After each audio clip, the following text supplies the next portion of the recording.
Hey guys, Ariel over here at Nyth, and Burley, who's looking at who I'm talking to and flopping his tail just a little, and our resident moose. So there's the house, and right back here, if you can see her in the shadows.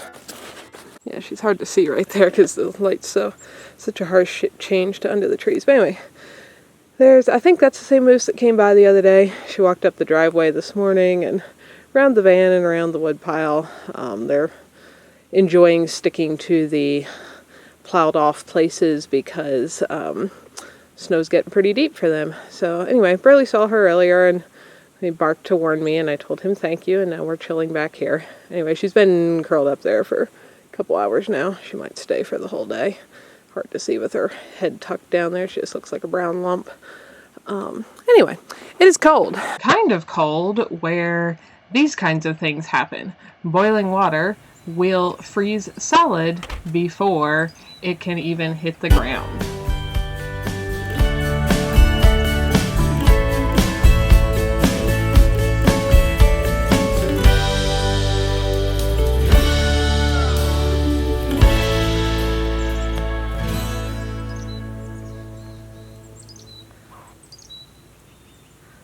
So, I want to talk about the cold. It was about -20 when I woke up this morning. I think it's warmed up to about -8 right now.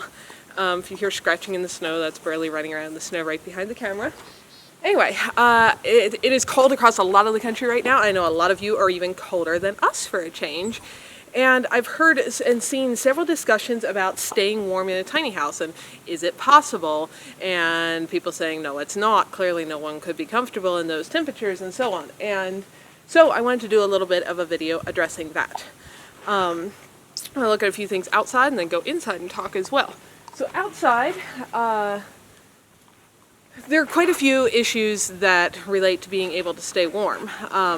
I am if you're new here, welcome, and I am in my 5th year now of living here full-time in the mountains of northern Wyoming, where it does snow on average about 450 inches a year, and temps in the -30s or colder are kind of routine. So this is not unusual for us in any way. We're about a little below average right at the moment. We're about 260 inches of snow for the year, but it is pretty close to normal. Anyway, a few things. If you want a building to stay warm, there is less mass to a tiny house than a big house, so it's going to get either warmer quicker or colder quicker. So that works really well. I have been totally comfortable here for the years I lived here, and this is possible for anyone else to do, I'm very sure, because I have done it. So a few things. There is good solid insulation in the house. My house is insulated with spray foam, so the walls and such are about R21. I think the floors and ceiling are R26. So that definitely helps retain whatever heat or cold you were trying to keep inside. Outside, wind does move a lot of heat away. That's why wind chill is, if the temperature is -5 but the wind chill is -30, that's why it feels colder. So I do not want the wind taking all my heat away. Now fortunately I live in a spot here where we're tucked in the trees and in between the mountains, and even though Wyoming is known as a pretty windy state, I get almost no wind in this particular spot. You don't have to go very far uphill or out or whatever away from my house to get a lot of wind, but right here we do not. But still, you can see how I've used snow as a skirting around my house. And I want to do a whole video just addressing that. But that does prevent any breezes from coming under the trailer, because my house is on wheels. Not that you can tell that at this time of year, but it is on wheels, and so there is an air gap underneath there where wind could suck heat away and blow cold in. But with my snow skirting, that does not happen. Let's go inside. Okay, inside it is cozy and warm, even though it is still about -8 outdoors. The indoor temperature here is about 72, and it would be even warmer if the stove had been running a little longer. I do not get up in the middle of the night to, hi baby boy. I do not get up in the middle of the night to restock my little stove. It does burn out through the night, but it's warm when I go to bed. I've got lots of blankets. It was still about 62 degrees when I got up this morning, and that was just perfectly fine. The stove was mostly out. There was 1 or 2 slightly warm coals in there, but not very warm at all. So anyway, I just relit it in the morning, as it continues to burn throughout the day, it would be very easy to make the entire house 100 degrees if I wanted to, and I don't want to. So wood heat is excellent if you live in a very cold area, or if you, it is also excellent for making you very sweaty if you stand beside it in a wool sweater. Wood heat is super warm, and it feels nice when it's very cold because it's a radiant heat, so the objects actually get warm, whether the object is your body or the kitchen counter or the wall or the floor or whatever, compared to something that blows warm air, which is, I know, a system a lot of people have. Now, I have a whole other video discussing different heating options and the pros and cons, because I actually have 3 ways to heat in here. And I do recommend, if you're going to live somewhere that negative temperatures are possible, that you do have a backup source, especially if your main heat is electrical based, because very often when it's very cold, there are often things like ice storms and accidents and whatever that could take out the power. Now, I'm off grid anyway, but if you are attached to the grid especially, that would be a very bad combination to lose electricity if that meant you lost your heat source at the same time it was very cold. Because a tiny house is relatively small and it does not have a lot of mass, so it, like I said, it does either heat or cool faster than a larger object. As I noted with the fire going, even letting it burn out overnight, even with negative 20 temperatures, I have no problem staying comfortable in here.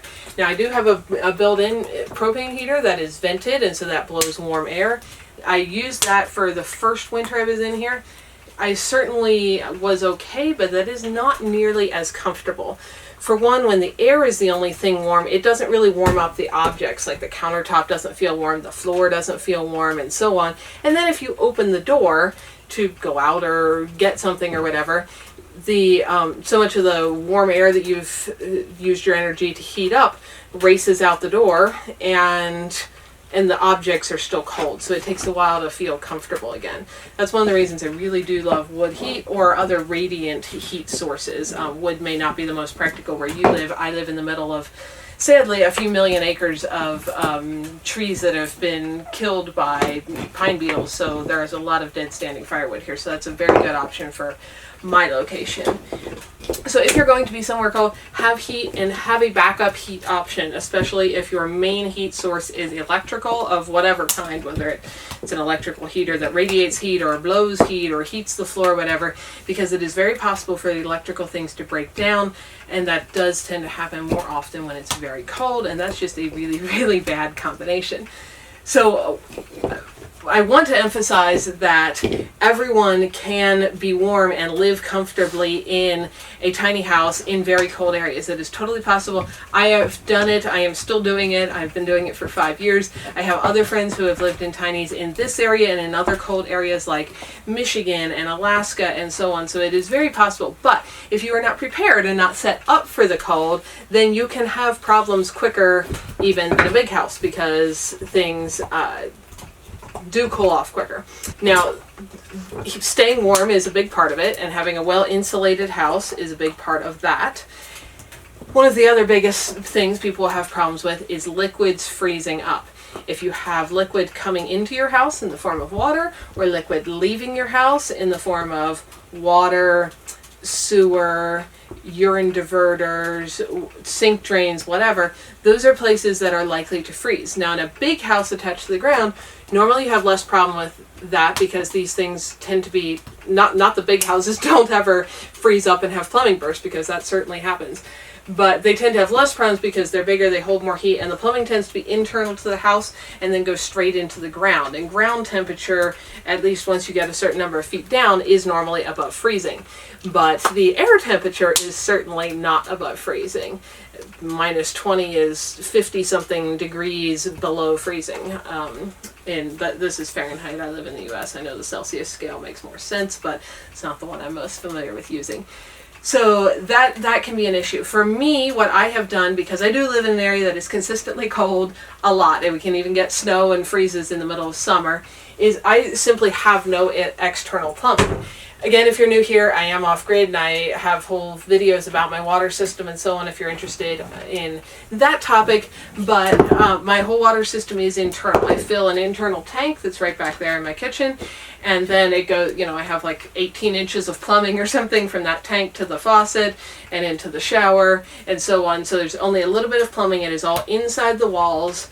There is actually a heat lamp under that countertop that if I was really worried about that corner getting cold, I could turn that on. Again, that does require electricity, so if the power was out, that would not work for you. And again, I am off-grid, so my power tends to be working. So I would have power for quite a few days, even if something went wrong with my solar system. But that, I have never needed that. It was nice that the builders put it there, so I could warm up that corner a little extra much if I felt like I needed it, but that has worked really well for me, and the house stays warm. I need it to, preferably because I have house plants.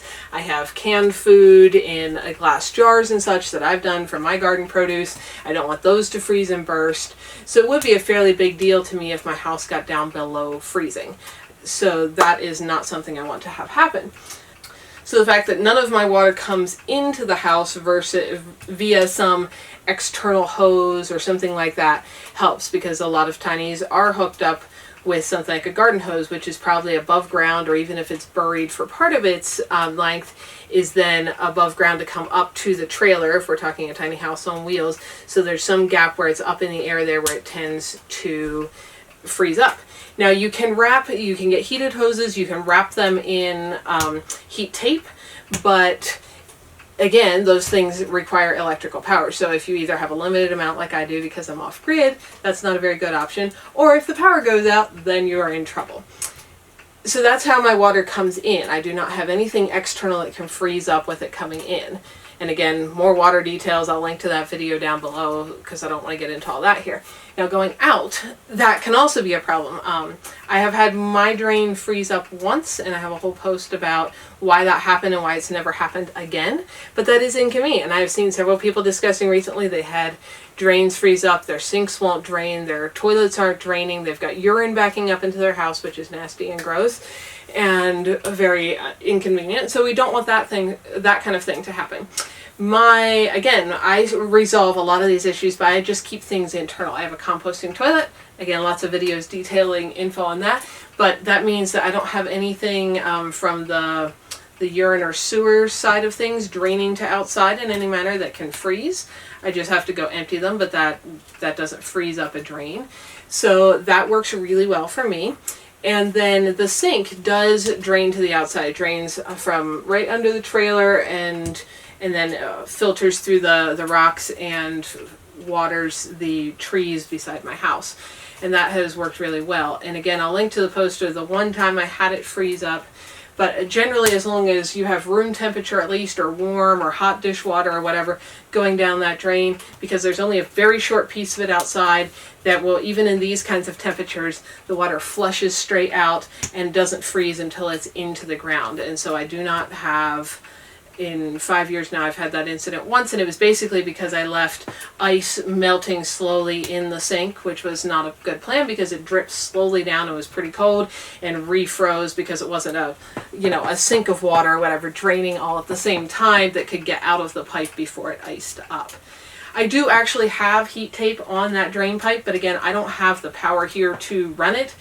I would have to start my generator and plug it directly into that to be able to turn that on, because those kinds of heat tapes take a good bit of power. But even living where it's often minus 30 or colder, I do not have a problem with that drain freezing up. So that's, I think that's the biggest issues that most people would run into in very cold weather. Also having warm clothes. I mean, if you're going to live somewhere cold, or if you've just moved in your tiny house to somewhere cold, make sure you have enough layers that when you go outside, especially if there's a wind chill, you are comfortable. But as far as the house itself, if you have good insulation, and this is important, a good reliable heat source or backups, which I think is also important if you're going to be somewhere that's consistently cold. Maybe one heat source is fine if you live in an area where getting cold is something that only happens 1 or 2 nights a year. But otherwise, if you live somewhere where it does regularly get below freezing, I think having a backup option, or at least one option that is not electrical based, is a really good plan. And then thinking about where your plumbing is and how you're going to heat it, or if a garden hose coming into the house works for most of the year, think ahead, and if it's going to get that cold, you're going to have to disconnect that and drain that and use water in some other form for a little bit, because otherwise things will freeze up and burst and you will be very sad. So I just want to encourage everyone that living in a very cold area is entirely possible in a tiny house. It is entirely possible to not only do it, but to be completely comfortable and love it and still be doing it years later. But it does take some preparation and thinking ahead. So the people that I worry about the most are the ones who just moved into a tiny house, who just moved into a new area in any size of a house, who just have not experienced or been used to being prepared for very cold temperatures. Like, I think some parts of the country are currently getting -50 and are much colder than us at the moment. And if you're not used to dealing with that, if you do not have your systems in place ahead of time, you are going to have problems. You may have burst plumbing, you may be very uncomfortable, and I don't want to see anybody having to deal with that. So hopefully this gives you some things to think about, even if you're not in an area that is way below zero at the moment, to think about and be prepared for if that does happen. If you live on the tip of Florida, probably you don't need to prepare for this because it's probably never going to happen there. But if you live in the Midwest, or a lot of the areas where it's not often that cold, but it can happen, you do need to be prepared, because otherwise you're going to be very uncomfortable and possibly have water damage, frozen plumbing that needs replaced, and just be generally miserable, and nobody wants to be miserable. So hopefully that gives you some ideas to think about if you're not used to or prepared for this. And I hope if you are one of the people who live in one of those areas that is colder than me right now, that you are staying warm and cozy and comfortable.